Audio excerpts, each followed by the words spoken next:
Tungod kay matod sa Sirak 41 versikulo 8. Mamiligro ang tao nga way relihiyon. Kaya ang tao nga way relihiyon dili kid maluwas. Unsay gisulti sa mga pastor? Ang relihiyon dili makaluwas. Di modo kanang relihiyon, siya ray ka-prove nga kaning simbahan dili sila maluwas. Why? Because tungod kay ang religion mao ang sandigan sa pagtuo nato aron makasimbag makaampok kitang gato sa Dios. International Dictionary ni Webster usa ka protestante nga banggaitan nga nagagama sa Webster Encyclopedia. Dili kita makaampo sa Dios without religion, without benefit of religion. Busa mo igsoon mingon ning mga pastor, why religion makaluwas? Peligro, hawa naman yana kay sigurado magpasakop mo di gid maluwas. Nga naman, giangkon na nila. Ang usbon atong paminahon kining diskurso or wali sa mga Catholic faith defender. Nagpamahayag sila may tungod sa relihiyon, mga kaigsunan ug atong tan-awon kung tukma ba kini sa Biblia o tukma ba kini sa mga referensya nga iyang giyaw-yaw.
Nangandoy dagway ning mga tawhana nga sige paghut mas bulan nangandoy dagway mupunit ug mahulog ang bulan.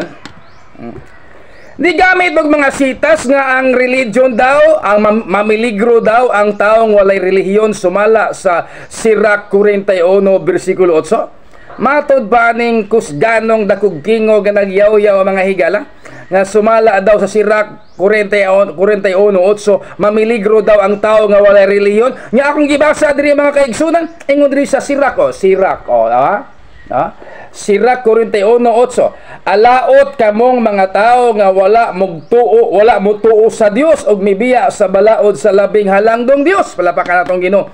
Layo ra sa tinuod ang iyang gisulti. Ang gingos Biblia, alaot kadtong taong nibiya sa pagtuo sa Dios, dili sa relihiyon naunsa, no? Wala moingon ang Biblia, wa moingon ang Biblia ang Katoliko, ilahan ng Biblia ha? Nga mamiligro ang tao walay relihiyon. Ang giingon alaot kadtong tao nga wala motuo sa Dios ug nibiya sa balaod sa Dios. Maunay gisulti sa Biblia ang Katoliko nga ilang gigamit mga kaigsunan.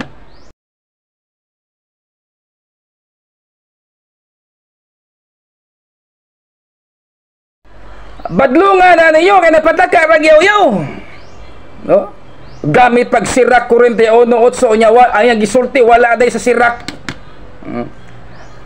Gamit pa sa pulong ang religion daw mo isandigan sa pagtuo kanang istoryahan na ba na gisulti ba na sa Ginoo?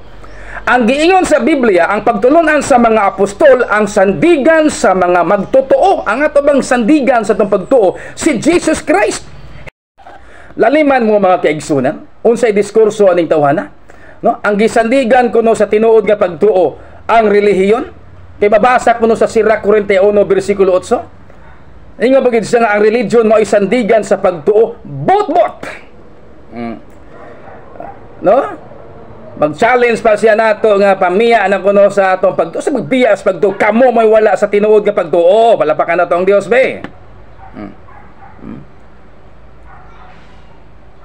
Ang sandigan sa tinuod nga magtotoo, dili relihiyon, sumala pa sa mga apostol ug sumala sa pagtulunan ni Kristo. Palapakan na to ang Dios. Unsa may giingon diri sa Hebreo 12 bersikulo 2, Fix your eyes on Jesus, the author and the finishers of our faith. Ato to palapakan na to ang Ginoo.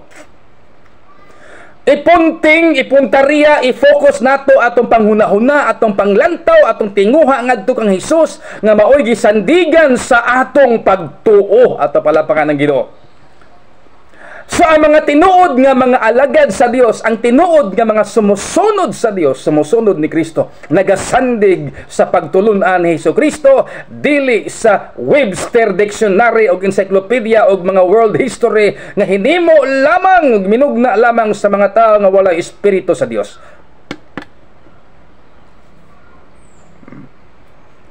Kapag kailkiki ni mga tawhana, awhagon ko kamo mga kaigsunan nga ko mga Kristohanon, ayaw mo undang og diskurso, no? Ayaw mo undang og walis kamatuoran, kay ang kamatuoran matod pa ni Hesukristo magdala kini og kaluwasan. Murag Juan 8:32 dagway na palapakan nato ang Dios. Usa ka dakong baka kung ang imong relihiyon imoy patuo nga mo insakto o nya ang patukuranan sandigan sa imong pagtuo Webster Dictionary. Ilkiki. Unsa man ay meaning anang ilkiki, Brad? Luoy kaayo ka. Unsa meaning sa ilkiki? Luoy kaayo ka. No. Wala ko magbugal-bugal mga igal ha. Ngilad na magbugal-bugal tagi sigataw ato lang isulti ang tinuod kay kini mga tawhan. Ang ilang mga referensya, mga libro, dokumento nga gimugna rapod sa karaang panahon mga higala nga walay laing mga author kundi ang mga sakop rapod sa simbahang Romano Katoliko.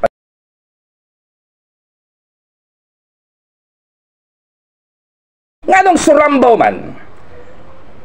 Hoy, surambaw, buyagan na ninyo yung kauban. Oh, hello. Okay, sorry. Kamo nga igsoon ako nga Katoliko ba? Check, praise God. Kamo mga professional, mga kwartahan, pobre og dato. Kamo nagbasa Biblia, pamalandungi po na ninyo, buyagan ang tawhana, ay maulaw pud mo ana, maulaw man mo. Ayang giingon ko no aron ka connect sa Dios kinahanglan mapasakop og simbahang Katoliko, mapasakop og relihiyon nga maong simbahang Romano Katoliko aron ka connect sa Dios. Bot dili man na may gingos-ginos Biblia. Ang musbon, Juan 14:6, aron ta makabalik sa Dios kay kita makasasala man aron mabalik ang atong relasyon sa Ginoo ug kung mamatay ta makaadto ta sa gingharian ug mobalik siya iyatang pagkakuhaon dalhon sa gingharian sa langit ingos si Hesukristo. Juan 14:6, akong musbon, Jesus said, ako ang dalan, ang kamatuoran ug ang kinabuhi matud pa ni Hesukristo. Walay ni bisan kinsang moadto sa Amahan kun dili ako ra ang agianan. Ato palapakan ng Ginoo bi. Gamit pa siya referensya, katawanan gayo, ay gigamit na referensya si Matuto kuno sa kanang writer sa Iglesia ni Cristo gitukod ni Manalo na yabag na mga kaigsunan. Wala makontento ni Webster adto ta pud siya makuha og referensya sa simbahan nga Iglesia ni Cristo nga usa sa ilang higpit nga kaaway nga relihiyon. Usa sa mga kontra kayo sa simbahang Katoliko kining relihiyon ni Felix Manalo nga gitukod niadtong 1914. Gigamit pa niya ang pasugo nga matod pa kuno ni Matuto bay tawag na sa writer sa pasugo sa nanglabay ang katuigan nga aron kuno maluwas kinahanglan na ay relihiyon ng tao kana kung inyuhan ng tuhuan, no? Pero kung Biblia may hisgutan ang paagi nga malangit tamang kaigsunan si Ginoong Hesukristo ra ta palapakan ng Dios. Padayon ba siya giyaw mga higala ingon siya without any religion dili daw masimba ang Dios bot. Ay man ka without any religion di ko na masimba ang Dios. Asa ko nang mabasa na iyang sulti? Patakar bula lang baba aning tawhana mga kaigsunan. Magbula-bula imong baba niya bakak imong istorya murag iro lang. Murag askal mga igsoon. Without any religion daw, matod pa niya, dili masimba ang Dios. But, sumada total, ang diskurso aning tawhana, usa ka pag panglingla. without any religion, dili ko nimo masimba ang Dios. Asa gud na mabasa sa Biblia? It's a big lie, another lie.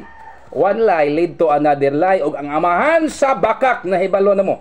Juan 8:44 to Juan 8:44, ang amahan sa bakak, mga kaigsuonan, sumapas Biblia, walay lain ang yawa.